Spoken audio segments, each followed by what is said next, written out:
Afternoon, everyone. Boker Tov. So we're continuing the halachot of Shabbat, the halachot of lighting Shabbat candles. Siman Resh Samach Gimel Seif Gimel. Shulchan Aruch writes that he said yesterday that men are also obligated in the commandment of lighting Shabbat candles. It's mainly for the woman, as we're going to see now. But if a man lives alone, etc., the man has to light. Says the Shulchan Aruch, Nashim muzharot bo yoter. But the woman, the commandment is on them more than on the husband. Because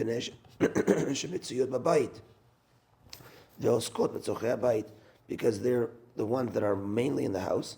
They're the ones dealing with the house things, and therefore the commandment is mainly on them. One of the Mefarshim say a beautiful thing that, and we're going to see in the Shulchan Aruch, one of the main reasons for lighting candles of Shabbat, as we mentioned before, is because Shalom Bayit. What does this mean, Shalom Bayit? Because we have to remember, back in the day, they didn't have electricity. The candles was their means of how to see. And it was so important, Chachamim instituted that husband and wife should be eating a Shabbat table, eating a Shabbat meal together at the table, that there should be light. So when there's light, you're able to see properly, able to converse properly, there's simcha. If there's no light, so the Chachamim commanded that there's light on the at the Shabbat table. And therefore there's Shalom Bayit there. So one of the Mefarshim over here say a beautiful thing, that why is it more on the wife? So the Shulchan Aruch says because a woman is mainly at home more. And he says that the famim ena ish beveto bizman sheroy leadlik. Sometimes the husband is not home at the time of lighting the candles. He's late from work, whatever.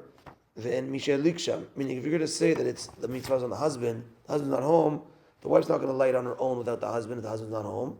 If that was the way, then you're going to come into Shabbat and there's going to be no lights. That's why Chachamim made it. No, it's mainly on the wife. Through the wife, there's Shalom Bayit. And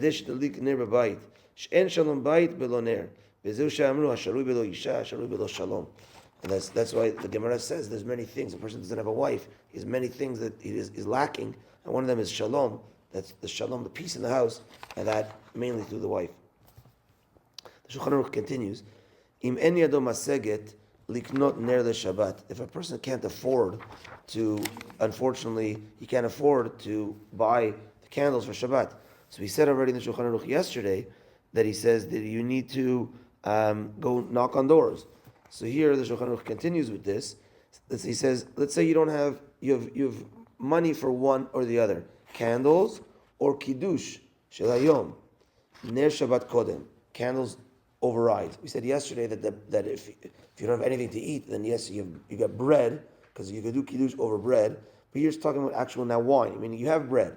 So now, next step, do I get wine or do I get candles? Candles.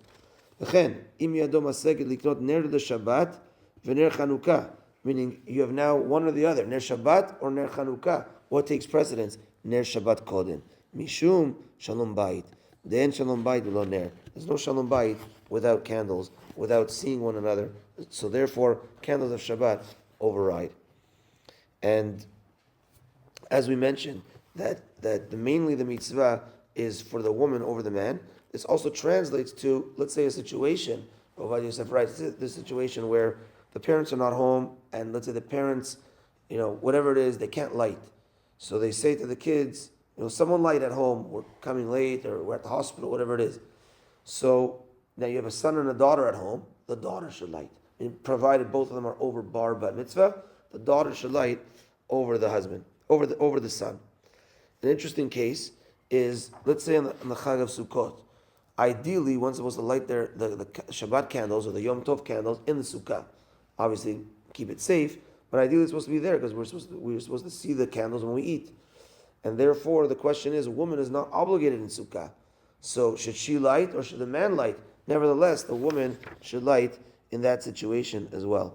And lastly, interesting case is there's a concept that if a person steals a mitzvah from another person, there's a mitzvah that, sometimes with my kids, I tell one son to do something, and the other son does it. You stole my mitzvah, right? Kibud Av V'em. I was supposed to do the mitzvah. My dad asked me, and Abba asked me, and why did you take it?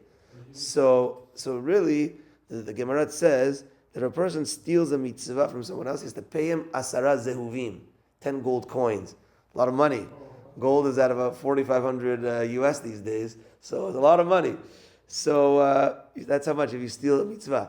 So the question is, let's say a husband, let's say the wife, he said, "No, you're going to run late," and he lights the candles instead of the wife. So she says, "You stole my mitzvah. It's my mitzvah." She says, "Give me 10 gold coins. Now I have what to shop at Yorkdale this week." So Rav Yosef writes, technically, Louis Vuitton at that price, yeah. So technically, because the mitzvah is also on the husband, it's not considered stealing a mitzvah if you took it from her. Again, she's the one to light, and we're going to talk about that the husband should be the one preparing the candles, but she's the one to light, but it's not stealing if you took it from her. But again, leave it for her. I just brought that out because the interesting point about it. Okay, that's that for today. We have the Zoom shiur at 3:30, Mincha at 4:25, and beer and wings tonight, Bezrat Hashem, at 8:30. Have a good day, everyone. B'nesiya tova. Tana de V'liyahu.